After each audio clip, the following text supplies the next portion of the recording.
በተጋቡ በአመቱ የመጀመሪያ ልጃቸው ኢቭ ተወለደች። በቀጣዩ ዓመት ደግሞ ሌላኛዋ ሴት ልጃቸውን ኢሪንን አገኙ። ከዚህ በኋላ አልወለዱም። ጥንዶቹ የሚጋሯቸው ሁለት የትርፍ ጊዜ መዝናኛዎቻቸው ረጅም ርቀት በብስክሌት እየነዱ መጓዝና የውጭ አገር ሽርሽር ነበሩ። ይህም የበለጠ አቀራርቧቸዋል። ፒየር ለሜሪ አፍቃሪ ብቻ ሳይሆን ሐሳቧን የምታካፍለው የምርምር ባልደረባዋም ጭምር ነው። እናም በጎርጎሮሳውያኑ ሚያዝያ 19 ቀን 1906 በፈረስ በሚጎተት ጋሪ ተገጭቶ ሲሞት ልቧ ስብር ነበር ያለው። ያን ዕለት ኃይለኛ ዝናብ እየጣለ መንገድ ሲያቋርጥ የነበረው ፒየር በፈረስ ጋሪ ተገጭቶ ወደቀ። የጋሪው ጎማ ጭንቅላቱን አገኘው። ወዲያው ሞተ። የፓሪስ ዩኒቨርሲቲው የፊዚክስ ዲፓርትመንት በፕሮፌሰርነት ማዕረግ የሟች ባሏን ወንበር ለሜሪ ለማስተላለፍ ወሰነ። ሜሪ ቦታውን ተረከበች። የፓሪስ ዩኒቨርሲቲ የመጀመሪያዋ ሴት ፕሮፌሰር ሆነች። ሜሪ የሟች ባሏን ወንበር የተረከበችው ለባሏ መታሰቢያ የሚሆን ዓለም አቀፍ ደረጃውን የጠበቀ ቤተ ሙከራ ለማቋቋም ቢሆንም ሐሳቧ ግን ሊሰምርላት አልቻለም። እንኳን አዲስ ቤተ ሙከራ ማቋቋም ይቅርና ዩኒቨርሲቲው ለእርሷም ምርምር የሚሆን ቤተ ሙከራ ሊያዘጋጅላት አልቻለም። በሁኔታው ያዘነው የወቅቱ የፓስተር ኢንስቲትዩት ዳይሬክተር የፓሪስ ዩኒቨርሲቲ ለሜሪ ደረጃውን የጠበቀ ቤተ ሙከራ የማይሰጣት ከሆነ ወደ ፓስተር ትዛወራለች ማለቱ ሲሰማ ነው ዩኒቨርሲቲው ደንገጥ ብሎ ከኢንስቲትዩቱ ጋር በመተባበር ሜሪ ልትመራው የበቃችውን ራዲየም ኢንስቲትዩት የተሰኘ የሬዲዮ አክቲቪቲ ቤተ ሙከራ ለማቋቋም የበቁት። በ1910 ሜሪ ራዲየምን አጣርታ ለማውጣት ቻለች። በዚያው ዓመት እርሷና ባሏን ለመዘከር ኪዩሪ ተብሎ ለመሰየም የበቃውን ዓለም አቀፍ የሬዲዮ አክቲቪቲ ጨረራ ልኬት አስቀመጠች። ይህ ሁሉ ሆኖም ግን በ1911 ለፈረንሳይ የሳይንስ አካዳሚ አባልነት እጩ ሆና ቀርባ በአንድ ወይም ሁለት ድምፅ ልዩነት አባል ሳትሆን ቀረች። ሜሪ የኖቤል ሽልማትን ለሁለተኛ ጊዜ አሸንፋም የአካዳሚው አባል ሳትሆን ቀርታለች። ይህም በወቅቱ ስር የሰደደውን ሴት አግላይ አካዳሚያዊ ድባብ ቁልጭ አድርጎ የሚያሳይ ነው።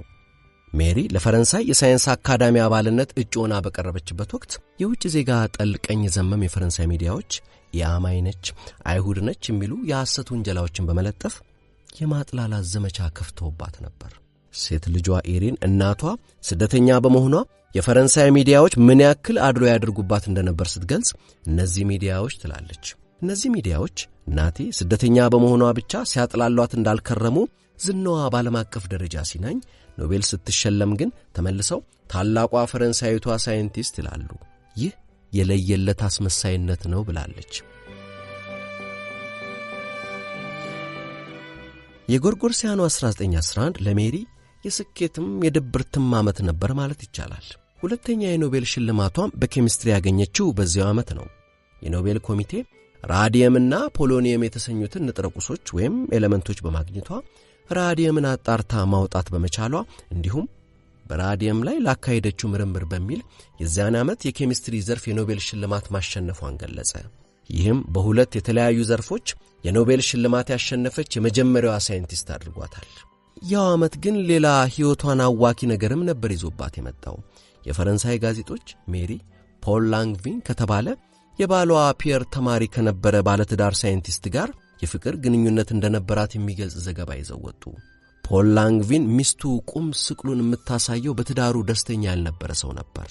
እናም እርሱና ሜሪ በአንድ ባለ ሁለት ክፍል አፓርትመንት ውስጥ በድብቅ እየተገናኙ ለአንድ ዓመት ያክል የፍቅር ቄጠማን ሲቀነጥሱ ከርመዋል። የላንግቪን ሚስት ጉዳዩን ደረሰችበት። እናም የግል መርማሪ ቀጠረች። የግል መርማሪው የድብቅ ፍቅሩን አፓርታማ ሰብሮ በመግባት ሁለቱ የተጻጻፉትን ደብዳቤ ከተቆለፈበት መሳቢያ አውጥቶ አቀበላት። ደብዳቤያቸውን ለጋዜጦች በተነች። ጋዜጦች ወሬውን እያራገቡ ነዙት። ስደተኛዋ ቤት አፍራሽ ሲሉ ወረዱባት። በወቅቱ ሜሪ ከልጆቿ ጋር ውጭ አገር ነበረች። ወደ ፈረንሳይ ተመልሳ ፓሪስ የሚገኘው ቤታቸው ሊገቡ ሲሉ ግን ትዳር አፍራሽ በሚል አውግዞ ሊደበድባት የተሰበሰበ መንጋ ቤቷ አጠገብ ጠበቃት። ወደ ኋላ ተመልሳ ጓደኛዋ ቤት ባታርፍ ኖሮ ውጤቱ አስቀያሚ ሊሆን ይችል ነበር። ሜሪ ሁኔታው ድብርቱ ዘፈቃት። በዚህ ወቅት አይዞሽ ባይ አበረታች ድምጽ የሆናት ታላቁ ሳይንቲስት አልበርት አንስታይን ነበር። አንስታይን በጻፈላት ደብዳቤ ለሳይንስ ያላትን መሰጠትና ታማኝነት ጠቅሶ ይህን ተራና አላፊ ጋዜጣን ተፈንቶ ከቁብም አትቁጠሪው አታንብቢው አላት። የኖቤል ሸላሚው ኮሚቴ ሊቀመንበር ግን የሰማንብሽ ነገር የሞራል ልዕልናሽን እንድንጠራጠር ስላደረገን ሽልማቱን ብንሰጥሽም ሽልማቱን ለመቀበል ወደ ስቶክሆልም ባትመጪ ደስ ይለናል አላት። ሜሪ ግን የግል ሕይወቴንና ሳይንሳዊ ስኬቴን የሚያገናኛቸው ነገር የለም ብላ ስቶክሆልም ሄዳ ሽልማቷን ወሰደች። ከዚያም በፓሪስ ዩኒቨርሲቲ የራዲየም ኢንስቲትዩት ውስጥ ያለው የኩሪ ቤተ ሙከራ ዳይሬክተር ሆና መስራት እንደጀመረች አንደኛው የዓለም ጦርነት ፈነዳ።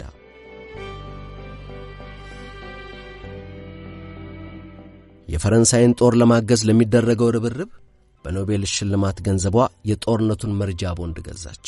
ተሸጠው ለዚሁ ዓላማ እንዲውሉ በሚል የኖቤል ሽልማት ሜዳሊያዎቿን ማበርከታ ነበር። የፈረንሳይ ብሔራዊ ባንክ አልቀበልም አለ እንጂ። ሜሪ በጦርነት ወቅት ዶክተሮች ወደ ቁስለኛ ወታደር አካል የገባ ጥይት ወይም የቦምብ ፍንጣሪ በትክክል የት ቦታ እንደሚገኝ ካወቁ ሕክምናውን የተሳካ ያደርገዋል በሚል በርካታ የጦር ሜዳና ተንቀሳቃሽ የኤክስሬ ማዕከላትን አቋቁማለች። ይህም ከምንም በላይ የብዙዎችን እጅና እግር ከመቆረጥ ታድጓል። ሜሪ በአንድ የጦር ሜዳ ዶክተርና በ17 ዓመት ሴት ልጇ ኢሪን እየታገዘች ጦርነቱ በተጀመረበት በ1914 ብቻ 20 ተንቀሳቃሽና 200 የጦር ሜዳ የኤክስሬ ማዕከላትን አደራጅታለች። በእነዚህም ውስጥ ከ1 ሚሊዮን በላይ ወታደሮች ሕክምና እንዳገኙ ይገመታል። በእንደዚህ አይነት ሥራዎች በመጠመዷ በጦርነቱ ወቅት በጣም ውስን ሳይንሳዊ ጥናቶችን ነበር ማካሄድ የቻለችው። ሜሪ በጦርነቱ ወቅት ታላቅ አስተዋጽኦ ያበረከተች ቢሆንም የፈረንሳይ መንግሥት ግን ምንም አይነት ዕውቅና አልሰጣትም።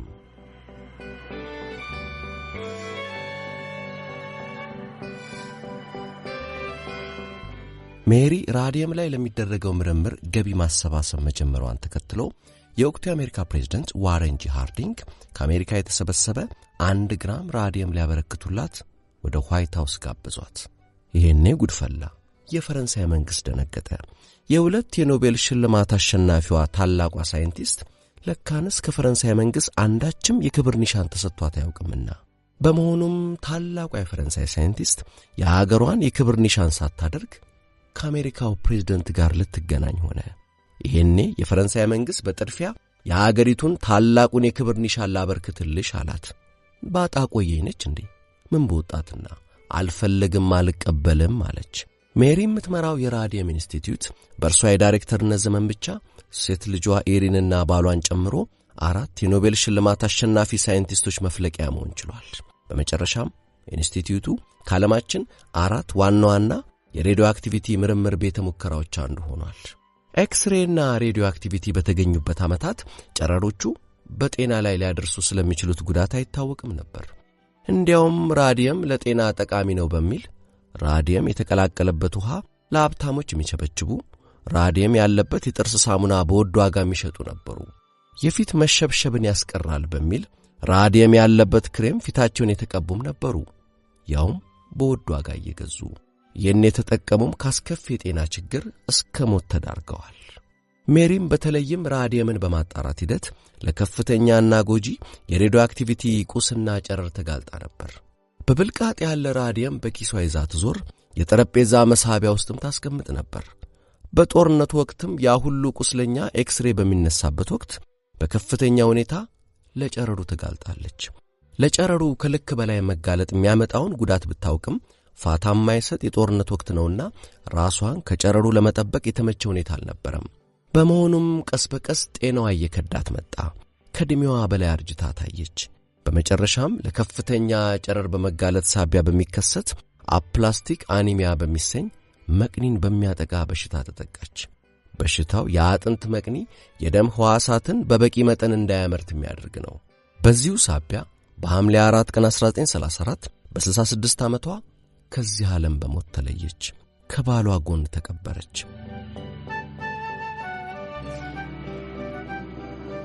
በ1995 የእርሷና የባሏ አስክሬን ከተቀበረበት ወጥቶ ፓሪስ በሚገኘው ፓንቲዮን በሚሰኘው የታላላቅ ፈረንሳውያን የቀብር ስፍራ አረፈ። እርሷም ሆነች ባሏ በሕይወት ዘመናቸው ከፍተኛ ጨረራ መንጪ በሆኑ ማዕድናት ላይ ምርምር ሲያደርጉ ስለነበር አካላቸውስ እነዚሁ ንጥረ ቁሶች ሊኖሩ ይችላሉ ተብሎ ስለሚፈራ የሬሳ ሳጥኖቻቸው ጨረር በማያሳልፍ ወፍራም ቁስ ወይም ሊድ ተሸፍነው ነው የተቀበሩት። የ1890ዎቹ የሜሪ የምርምር ወረቀቶች ከፍተኛ ጨረራ መንጪ በሆኑ ቁሶች የተበከሉ በመሆናቸው ወረቀቶቹን ማየት የሚፈልግ ተመራማሪ ጨረር የሚከልል ገዋና አጥልቆና ጤናዬ ላይ ለሚደርስ ጉዳት ኃላፊነቱን ወስዳለሁ የሚል ሰነድ ላይ ፈርሞ ነው የሚፈቀድለት። እነዚህ የምርምር ወረቀቶቿ ጨረር በማያሳልፍ ሊድ በተሸፈነ ቁም ሳጥን ውስጥ ነው የተቀመጡት። የሜሪ ኩሪ የቢሮ ወንበር ሌላው ቀርቶ ምግብ ለማዘጋጀት የምትጠቀምበት የምግብ ዝግጅት መጽሐፍ ጭምር በጎጂ ጨረር አመንጭ ቁስ የተበከለ ነበር። የሜሪ ኩሪ ሳይንሳዊ አበርክቶ ዘመናዊውን ዓለም ቀርጿል። በጨረር ካንሰርን ማከም ስለሚቻልበት መላ ቀዳሚ ምርምር ያካሄደችው እርሷ ነች። በአጠቃላይ የሜሪ ግኝት በቴክኖሎጂ፣ በሕክምና፣ በኒኩለር ፊዚክስና በካንሰር የጥናት ዘርፎች ላይ ተጽዕኖአቸውን አሳርፈዋል። በየትኛውም የዓለም ክፍል የሴት ሳይንቲስት ስም ጥሩ ቢባል በቀዳሚነት የሚነሳው የእርሷ ስም ነው።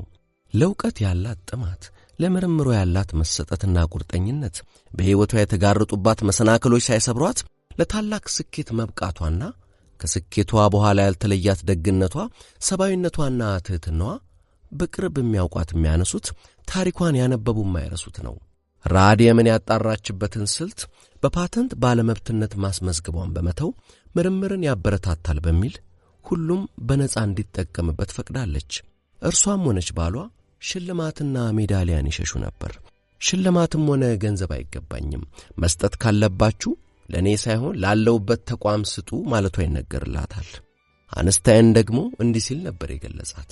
ምናልባትም ዝና ሊያበላሻት የማይችል ብቸኛ ሰው ሜሪ ኩሪ ናት።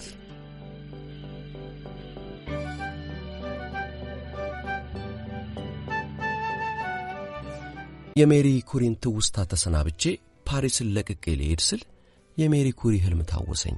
ሜሪ ምርምሯን በምታካሄድበት ወቅት አንድ መልሱን ያጣችለት ሂሳባዊ እንቆቅልሽ ለረጅም ጊዜ ፈትኗት ነበር። የተለያዩ መንገዶች ተጠቅማ መልስ ልታገኝለት ብትሞክርም እንቆቅልሹ ሊፈታ አልቻለም።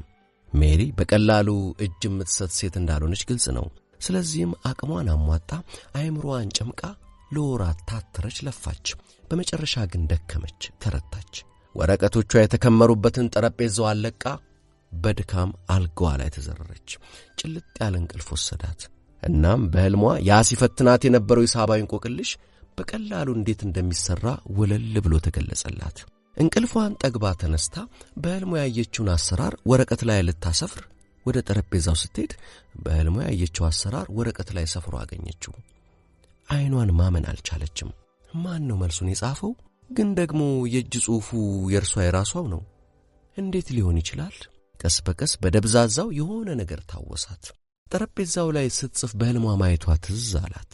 ነገሩን ስታገናኘው ለካንስ በሕልሟ ያየችውን መልስ በእንቅልፍ ልቧ ተነስታ የጻፈችው ራሷ ሆነችና ይህ በሕልሟ ያገኘችው መልስ ሕልሟ የፈታላት ቁም ነገር ለኖቤል ሽልማት ላበቃት የምርምር ውጤት ወሳኙ ግኝት ነበር። እናም ደግሞ ይህ አይነቱ ሁነት ከሳይንስ እስከ ኪነት፣ ከንግድ እስከ አስተዳደር፣ በመንፈሳዊነትና ሃይማኖት አምባማ ለቁጥር የሚያታክቱ ታሪኮች ነው ያሉት። በአጠቃላይ በሰው ልጅ ታሪክ ውስጥ በስፋት የሚታይ ነገር ነው። በአጠቃላይ ኳኳታ የበዛበት ዘመናዊ ሕይወት ቀንሶት ይሆናል እንጂ ከድሮ እስከ ዛሬ በሁሉም የሰው ልጅ እንቅስቃሴዎች ውስጥ የሚታይ ክስተት ነው። ወደ ሜሪ ሕልም ስንመጣ ለሜሪ መልሱን ያቀበላት ንቁ የአእምሮ ክፍሏ ወይም ኮንሽስ ማይንድ ሳይሆን ከእርሱ ስር ያለው ትልቁና ለጥያቄዎች ሁሉ መልስ ያለው ሁሉን አዋቂው ጥልቁና ረቂቁ የአእምሮ ክፍሏ ነው። ይህ ጥልቁና ረቂቁ የአእምሮ ክፍል ነቅቶ ብቃቱን የሚገልጽልን ደግሞ ከፊቱ ያለው የቀን ተቀን ሕይወታችንን የምንመራበት የአእምሮ ክፍላችን ብሎ ሞክሮ ደክሞት ሲረታ ነው። ለዚህም ነው ሜሪ ብላ አልሳካ ብሏት ተረታ እጇን ስትሰጥ መልሱ በሕልሟ የደረሳት። የሰው ልጅ ሞክሮ ደክሞ ሲተው እግዚአብሔር ከዚያ ይጀምራል የሚባለው ለዚህ ሳይሆን ይቀራል።